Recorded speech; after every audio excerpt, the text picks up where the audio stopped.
Parfois, je fais des vidéos en débardeur. Parce que, selon moi, un vrai spirituel n'a pas besoin d'avoir un vestimentaire spécial. Vous avez compris ce que je veux dire par là? Je peux bien être en débardeur et enseigner. Je peux être en débardeur et dire la vérité. C'est la vérité qui compte. Ce n'est pas l'apparence.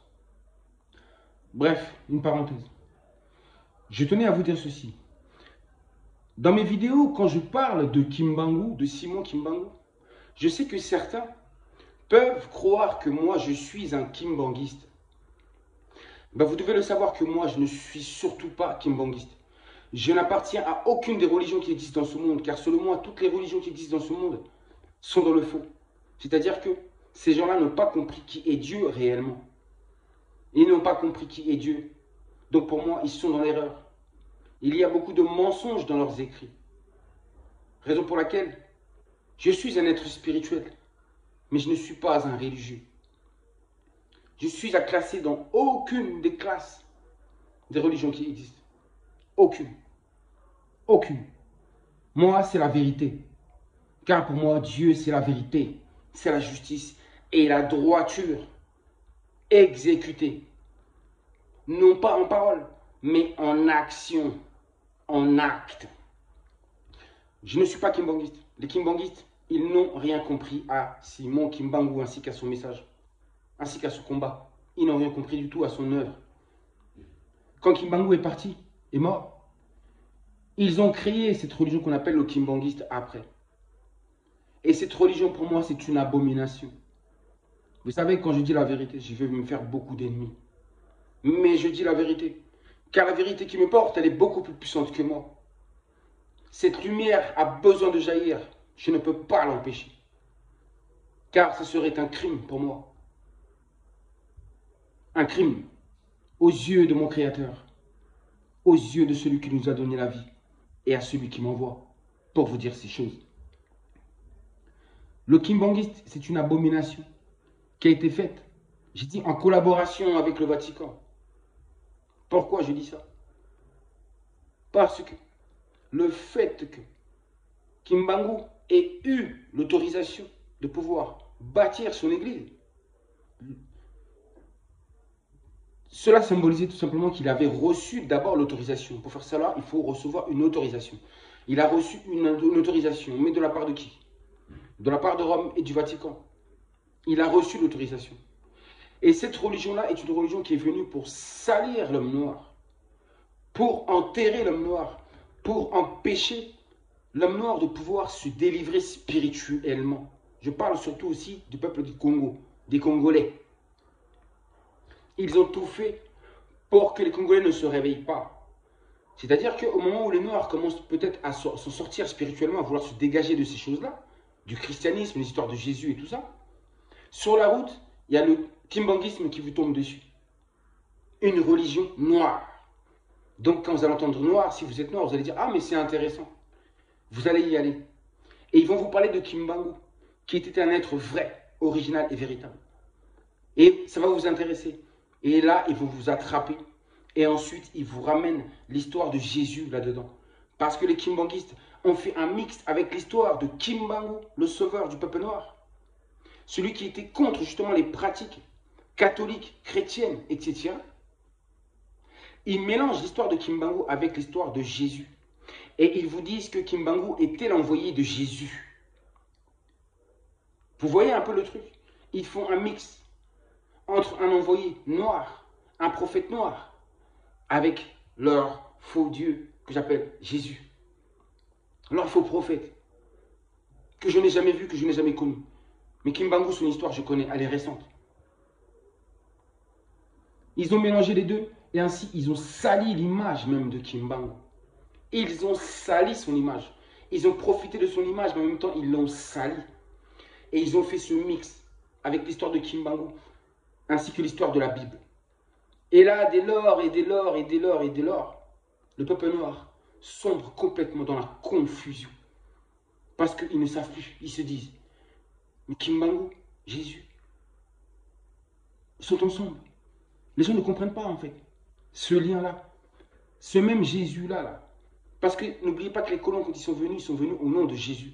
C'est au nom de Jésus qu'ils nous ont mis en esclavage, qu'ils nous ont mis à genoux, qu'ils nous ont complètement dépouillés. Et Kimbangu, lui, il était envoyé par Dieu dans son message. Il parlait de Tatanzambia Pungutolendo. Il parlait du Créateur. Il ne parlait pas de Jésus. Dans ses discours, il n'y avait pas de Jésus dans ses discours. Dans son discours à lui, ou dans ses discours. Mais eux, les Kimbanguistes, ont rajouté Jésus là-dedans. Pour vous tromper, pour vous tromper. Kimbangu n'a rien à voir. C'était un envoyé véritable de Dieu. Vous avez compris ou pas? Quand je parle de la véritable religion que je crois, Kimbangu a incarné la véritable religion de Dieu. Car c'était un homme de vérité et de justice et de droiture. Il a représenté la divinité. Il a représenté Dieu sur la terre parmi les hommes. C'était un envoyé, un véritable. Alors on a sali son image. On vous a mal expliqué son œuvre. Et on a caché beaucoup de choses que Kimbangu avait faites. On a caché beaucoup de choses. On en sait très peu, sachez-le. On ne vous dit pas la vérité.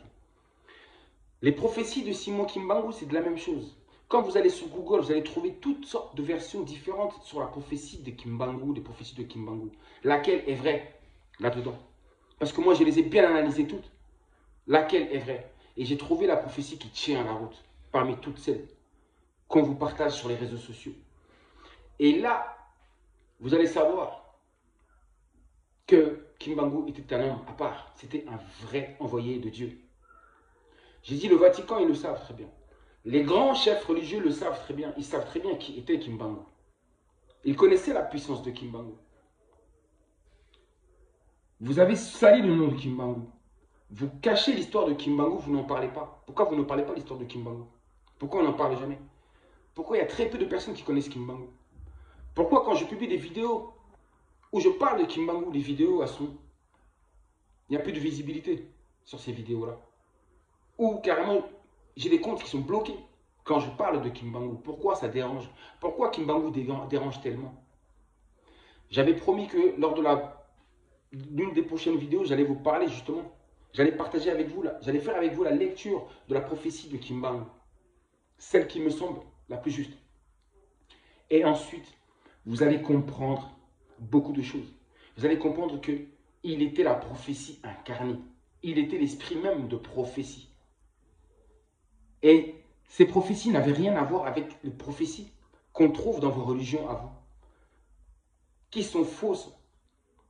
Je regarde des vidéos sur YouTube, des chrétiens ou des catholiques. Ils ne cessent pas de faire des prédictions, mais à chaque fois, ils se trompent. Et ils se trompent toujours. Ils vous parlent d'Apocalypse, ils font des comparaisons, mais c'est toujours faux.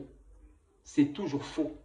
Ils donnent des dates, ils disent des choses, que le soleil va se noircir, que la lune va rougir, etc., etc.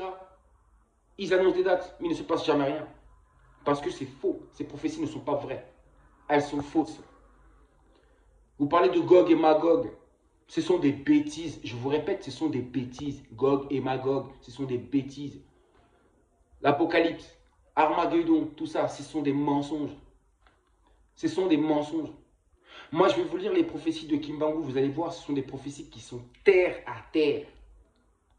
Ce ne sont pas des contes des faits. Des contes de faits. Des histoires qui nous semblent un peu exagérées quand on les entend. C'est une histoire qui est terre à terre et qui est véritable. Les prophéties qu'il a faites, elles étaient terre à terre. Et tout ce qu'elle a dit, tout ce qu'il a dit, ça s'est accompli. Accompli dans l'ordre même. Donc, sachez-le, qu'on vous ment, qu'on vous ment.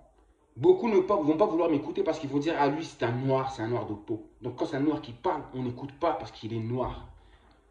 Alors, continuez à écouter vos histoires de Jésus. Continuez à écouter vos histoires, là. Du Jalal, vos histoires d'Armageddon, Gog et Magog. Continuez à y croire. Mais vous verrez que ces choses-là n'arriveront jamais devant vos yeux. Vos histoires de la marque de la bête, vos histoires d'Apocalypse, etc. Comparez. Comparez, regardez, observez, vous allez devenir fou. Ces livres-là peuvent vous rendre fou. La folie. Parce que c'est là dans les choses qui ne viendront jamais. Les prophéties de Kimbangu, c'est terre à terre. Je vous dis à très bientôt. À suivre.